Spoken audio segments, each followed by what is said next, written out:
Thierry Delperdange, Image Publique Édition. Image Publique est une maison d'édition qui accompagne des auteurs qui ont beaucoup reçu du monde, de l'univers et qui ont envie de le lui rendre. Le projet est né il y a un peu plus de 5 ans, à la fin de l'année 2014, de la rencontre d'une série de personnes qui exercent leur profession dans les métiers de l'accompagnement, de la formation, de l'édition, et qui se sont rendus compte qu'il y avait toute une série de personnes qui avaient des vies à la fois ordinaires et extraordinaires, en tous les cas des choses à raconter, et qui ne trouvaient pas nécessairement facilement un espace d'édition. C'est donc comme ça qu'est né le projet.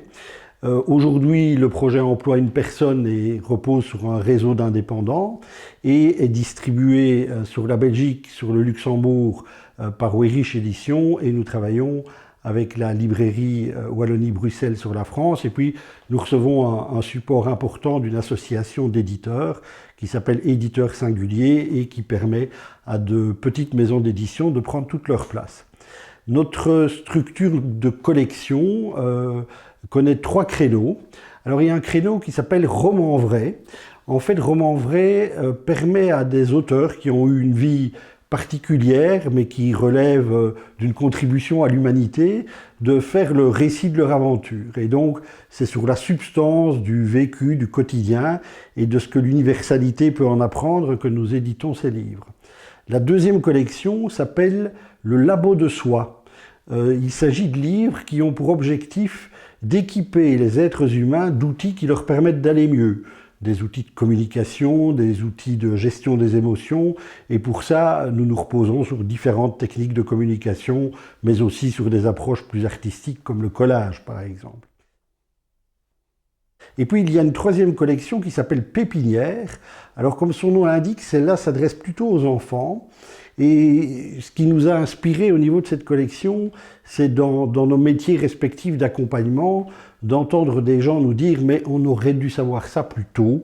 Alors on s'est dit qu'on allait s'adresser aux jeunes. Et dans ce cadre-là, je souhaite mettre l'accent sur 2 ouvrages dont nous sommes heureux et fiers. Le premier s'appelle Grand Arbre est malade. Alors Grand Arbre est malade, qu'est-ce que c'est? C'est l'histoire de Frimousse. Frimousse pour qui un grand arbre près duquel il vit compte beaucoup. Et cet arbre, ça pourrait être un papa, une maman, un proche. Et cet arbre, en fait, est envahi par les vers et il doit être soigné.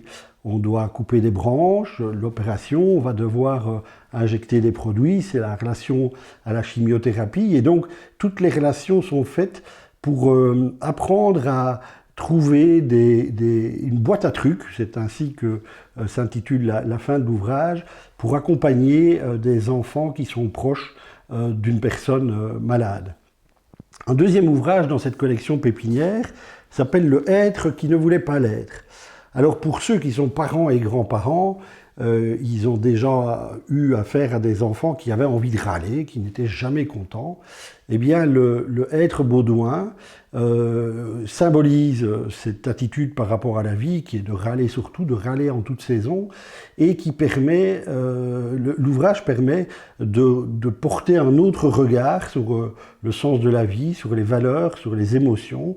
C'est un ouvrage d'une jeune Belge qui s'appelle Vinciane Borne, et ce sont ses dessins, ses aquarelles, qui illustrent ses ouvrages. Alors, c'est un métier que nous faisons avec passion. La méthodologie, c'est que des auteurs prennent contact avec nous, on examine leur travail, on voit dans quelle mesure on peut se créer une aventure commune, et c'est comme ça qu'ont commencé l'histoire de la 20aine d'ouvrages que nous avons édités à ce jour.